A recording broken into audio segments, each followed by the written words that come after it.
Breaking tonight, Prince Andrew is giving up all of his titles, including the Duke of York. It follows a string of scandals surrounding his relationship with paedophile Jeffrey Epstein and his relationship with an alleged Chinese spy. But, of course, he will remain a prince, as this remains his birthright. In a move that formalizes a long-brewing separation, Sarah Ferguson, the woman the world knew for nearly 4 decades as the Duchess of York, has been stripped of her royal title, severing her last official link to the monarchy. This decisive action is a direct consequence of her ex-husband, Prince Andrew's own fall from grace, as his decision to relinquish his titles and duties has a collateral effect, dissolving her formal status alongside his. The result is the effective dismantling of the House of York, a once prominent and glamorous wing of the royal family now reduced to a shadow of its former self. This moment represents the final, stark chapter in a saga defined by decades of public scandal, private struggles, and the heavy, unyielding weight of consequence, bringing the long and complicated downfall of the York lineage to its inevitable conclusion and leaving an uncertain future for its remaining members, including their daughters, Princesses Beatrice and Eugenie. The Duchess of York have come to her defence as pressure mounts for her to be stripped of her royal title. It's a whole big deal. Let's get some more. Here's our entertainment editor, Peter Ford. Pete, this is all to do with Fergie's former friendship with Jeffrey Epstein, of course. Yeah, and the resurfaced email grovelling and apologising. The news erupted with startling suddenness, sending shockwaves throughout the United Kingdom. In a terse, uncompromising statement issued by Buckingham Palace, officials delivered a historic verdict. Prince Andrew would permanently surrender all his remaining royal titles and honors, chief among them his foundational identity as the Duke of York. The announcement, devoid of elaboration or justification, consisted of only a few definitive lines that marked the end of his public life as a working royal. This single act triggered an inevitable domino effect, for the dissolution of the dukedom meant the simultaneous extinction of the duchessship. For decades, Sarah Ferguson had tenaciously held on to the title Duchess of York, despite her divorce from Andrew in 1996. While the honorific Her Royal Highness had been revoked by the Queen, Sarah, Duchess of York, endured, a symbolic if sentimental link that provided her with a brand, an identity, and a lingering thread of royal association. However, when the very title of Duke was formally rescinded, the courtesy title extended to his former wife collapsed instantly, severing her last official tie to the monarchy in one final decisive blow.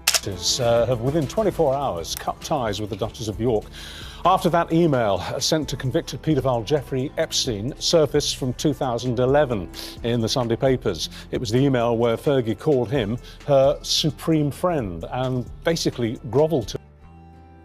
Prince Andrew's decision to relinquish his ducal title did more than just erase his own royal identity. It effectively nullified Sarah Ferguson's as well, irrevocably severing her last formal connection to the monarchy. Palace insiders have confirmed that with the dissolution of the Dukedom of York, Fergie is now prohibited from using the title Duchess of York in any official or public context, reducing her after nearly 4 decades back to simply Sarah Ferguson. To fully grasp the significance of this loss, one must understand the intricate rules of royal peerage. When she married Andrew in 1986, the Queen bestowed the title upon him, and Sarah consequently became Her Royal Highness the Duchess of York, a symbol of their status as the monarchy's vibrant new hope. However, their very public divorce a decade later forced a redefinition of her position. Through a new letters patent, the Queen stripped Sarah of the Her Royal Highness style, but permitted her to retain Duchess of York as a courtesy, prefixed by her first name, a convention for divorced peeresses. This was not a legal right but a fragile privilege, one entirely dependent on Andrew's continued possession of the dukedom. His fall from grace therefore triggered her final formal descent from the royal fold. Sarah Ferguson and that contribution to her debts by the deceased paedophile Jeffrey Epstein, as reported in the Mail. Sarah Ferguson's title was never her own sovereign right. It was a borrowed privilege, entirely contingent upon Prince Andrew's continued possession of the Dukedom of York. The moment he formally relinquished it, the courtesy extended to her was instantly revoked, severing the last thread that connected her to the formal royal structure. In the eyes of protocol, she is now unequivocally no longer the Duchess of York, an erasure that is both a technicality and a stark demonstration of intentional palace strategy. Make no mistake, this was not a random act of humility, but the calculated culmination of a protracted campaign of damage control. Behind closed doors, King Charles has long been frustrated by the persistent stain of his brother's scandals, from his association with the disgraced financier Jeffrey Epstein, to his disastrous BBC Newsnight interview, to the civil lawsuit that concluded with a massive settlement. Each episode relentlessly chipped away at the monarchy's credibility, leaving the sovereign with no choice but to surgically remove the problem. The palace's handling of the matter was thus deliberate and precise, methodically dismantling the Duke's status to protect the institution from further harm, and finally drawing a line under a saga that has plagued the crown for years. Sarah, Duchess of York, will also lose her title and will be known as Sarah Ferguson, and tonight Prince Andrew issued the following statement. He said, "In discussion with the King, who is of course his brother, and my immediate and wider family, we have concluded the continued accusations about..." The palace's announcement that Prince Andrew will relinquish his titles and honors may sound like a polite formality, but within the coded language of the monarchy, it is a severe and definitive edict. Your identity is no longer tied to the crown.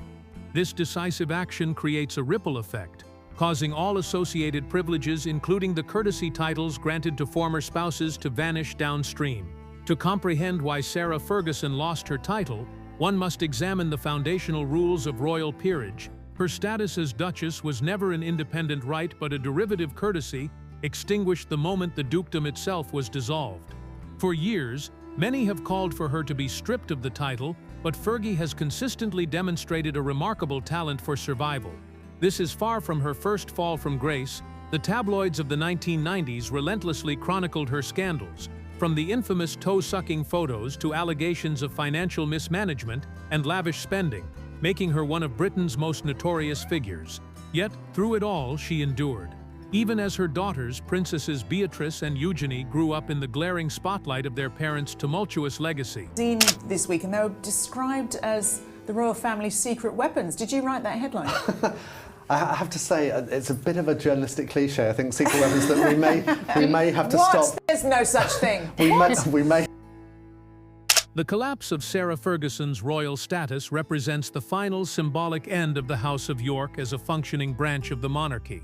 When Prince Andrew relinquished his dukedom, he didn't just surrender his own identity, he severed the legal and ceremonial tether that had allowed his ex-wife to retain the title Duchess of York for nearly 3 decades after their divorce. This title was the cornerstone of Fergie's remarkable, if tumultuous, comeback narrative.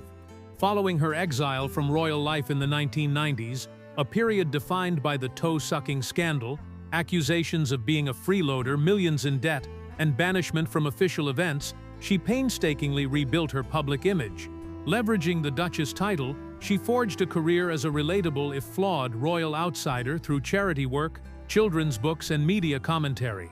The title provided her with brand recognition, access, and a platform, transforming her from a pariah into a semi-endearing figure. Its revocation, therefore, is more than a technicality. It is a profound erasure of the identity she had fought to maintain. This move, initiated by King Charles to surgically remove the stain of Andrew's scandals, does not just demote a former duchess, it formally dissolves the active line of the House of York, a title once revived by Queen Elizabeth with hope, but now extinguished in an effort to protect the monarchy's future by closing a contentious chapter from its past. The House of York, a name that once resonated with the power of Plantagenet kings like Edward IV and Richard III, now finds its modern legacy defined not by sovereignty but by scandal. This storied title, revived by Queen Elizabeth for her son, has been effectively dismantled. Prince Andrew stripped of his role, Sarah Ferguson stripped of the Duchess title that had been her public identity for decades, and their daughters, Princesses Beatrice and Eugenie, maintaining a quiet, deliberate distance from the royal spotlight. While the princesses retain their titles, they are not working royals and have built independent lives and careers, their public roles inevitably overshadowed by the long shadow of their parents' downfall. For Sarah Ferguson, this formal severance marks the end of an era, yet it is a blow she had long anticipated.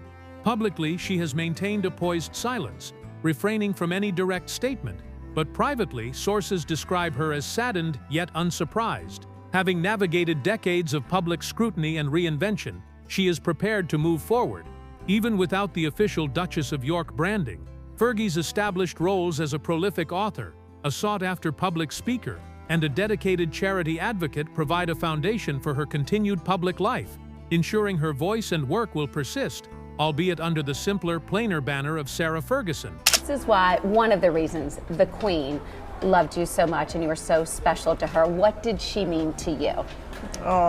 You know, she just, I think I was just myself with her, and I was allowed to be myself. Sarah Ferguson has, with remarkable resilience, constructed a life and career independent of the palace's direct support, cultivating her own income streams through publishing, public speaking, and media engagements. She maintains a dedicated following, particularly in the United States, where her candid and emotionally open persona has long found a receptive audience. In her later years, she has deliberately shaped a more contemplative and softened public image, speaking with vulnerability about themes of forgiveness, the complexities of family, and the journey towards self-acceptance. Her personal history is a testament to survival, from a breast cancer diagnosis and intense financial scrutiny to weathering a seemingly endless series of public scandals. While the revocation of her title is undeniably a profound and humiliating personal loss and erasure of an identity she has held for 4 decades, some analysts suggest it could ultimately be a form of liberation. Stripped of the Duchess of York label and its accompanying royal baggage, she may finally have the opportunity to be defined solely on her own terms. Nonetheless, this is a quiet, administrative dethronement. The loss will be felt not in a grand ceremony, but in the mundane details. A changed letterhead, her name absent from official documents, and a new, colder form of address from the palace. Public reaction reflects this complexity, split between those who see it as a necessary final act of accountability for a figure whose scandals have long embarrassed the institution, and others who view it as a needlessly cruel punishment for a woman who has, in their eyes, already endured more than her share of public shame. The enduring loyalty Sarah Fergie Ferguson has shown Prince Andrew throughout his scandals is a complex tapestry of personal history, shared survival, and pragmatic interdependence. Her steadfast defense of him, often against public outcry, raises questions of motive that transcend simple financial gain. While their cohabitation at Royal Lodge offers mutual financial and logistical stability, their bond appears rooted in a deep, decades-long understanding forged in the crucible of shared triumphs and public humiliations. She has stood by him not merely as a former wife, but as the one person who truly comprehends the unique pressures of their fallen status, creating a partnership of solidarity in the face of isolation. The palace's handling of this crisis is a masterclass in modern royal crisis management. By compelling Andrew to relinquish his titles, King Charles delivers a powerful message of institutional accountability, demonstrating that the monarchy can and will police its own to protect its credibility. However, by executing this move without a televised inquiry or a sensational public rebuke, he tempers justice with a measure of discretion, allowing a semblance of dignity to remain. This calculated, quiet dismantling of the York branch is not merely about punishing past transgressions, it is a strategic necessity. By formally removing Andrew and, by extension, Fergie from the official royal structure, the palace efficiently clears the stage. This allows the public focus to shift unequivocally to the future, the streamlined modern monarchy embodied by the Prince and Princess of Wales and their children, who represent a clean break from the scandals of the past and the promise of a more stable, focused institution. After she said, "I'll never have anything to do with that man again. I'm so ashamed of myself." Now, the scenario that's being put forward is that he being Epstein, was going to sue Fergie, and she was trying to avoid that. So she claims, on advice that she was given, that's why she wrote that grovelling letter. The modern monarchy is undergoing a deliberate and calculated transformation, being reshaped into a streamlined, focused institution centered on the unblemished brand of the Wales family. In this rebranded vision, there is absolutely no room for the scandal, controversy, and constant distractions that have long plagued the York branch. The Yorks, with their colorful and tumultuous history, are now viewed as relics of a bygone era, inconvenient figures from a past the institution is eager to leave behind. This leaves the key players in a state of limbo, but with vastly different prospects. For Sarah Ferguson, the path forward necessitates a quiet yet determined reinvention. She will likely continue her work as an author and public speaker, and may even return to television hosting. However, she must now do so without the royal prefix that once granted her immediate credibility and open doors, a significant professional hurdle. For Prince Andrew, the future appears profoundly bleak, with a return to any form of public life, even within the family confines, nearly unthinkable. He has been reduced to an awkward, tolerated presence, a permanent reminder of a chapter the crown wishes to forget. As for their daughters, Princesses Beatrice and Eugenie, they seem poised to continue living quiet, private lives focused on their young families and careers, content to remain outside the glaring spotlight of formal royal duty. One conclusion is inescapable: the York influence within the monarchy is extinguished.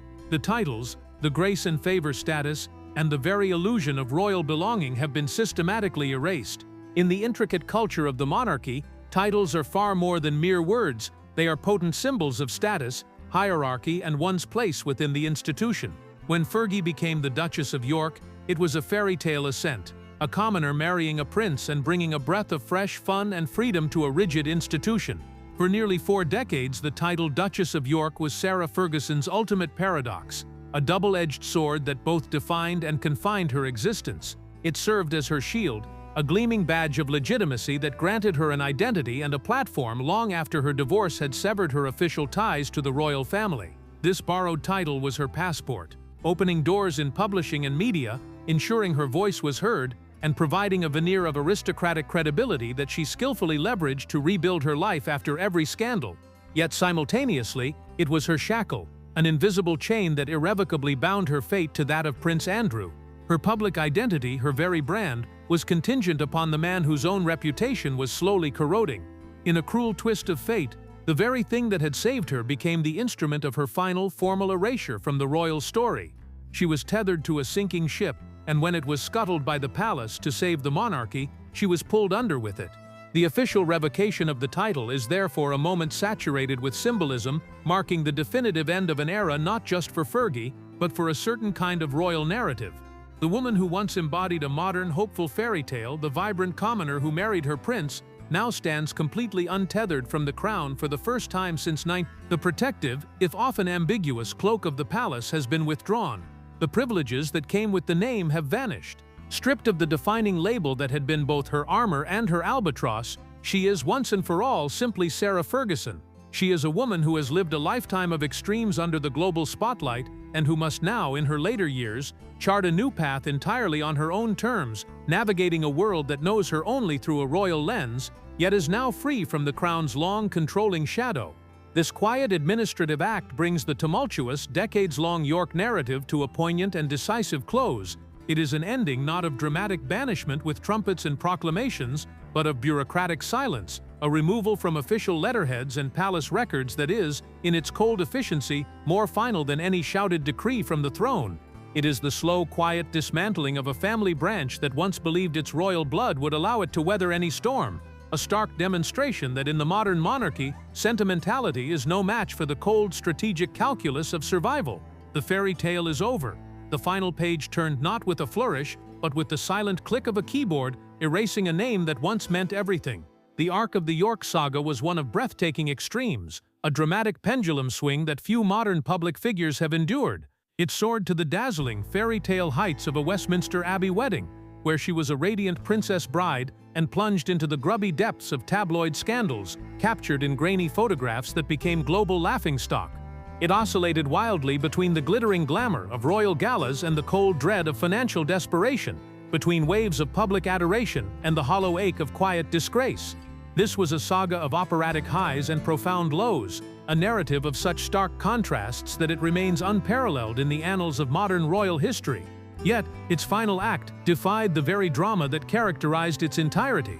This was not a dramatic banishment, a shout from the balcony, or a sealed decree read aloud to the nation. It was a silent administrative erasure, a bureaucratic deletion executed with the cold efficiency of a keystroke.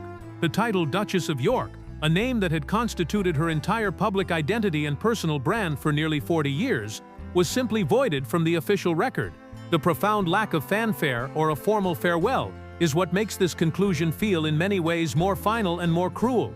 It is the slow, systematic dismantling of an entire branch of the royal family, a quiet demonstration that royal blood alone is no longer a shield against the institution's imperative to survive and renew itself. While Sarah Ferguson may no longer hold the title of Duchess of York, she remains an indelible and unforgettable fixture in the royal story, a character too vibrant, flawed, and resilient to be wholly erased by a procedural change. For the palace, this is a necessary surgical act of closure, finally drawing a firm line under a contentious and exhausting chapter. For the House of York, it is a form of internal exile, a removal from the central narrative of the monarchy. But for Sarah Ferguson herself, this moment is a complex and deeply poignant turning point. It is the painful severing of a core part of her identity, an amputation of the name by which the world knew her. Yet in this loss lies the seed of a hard-won freedom. For the first time in over half a lifetime, her path forward is tinged with the sorrow of what was, but is now entirely her own to define, unburdened by the expectations and constraints of the crown she once married into.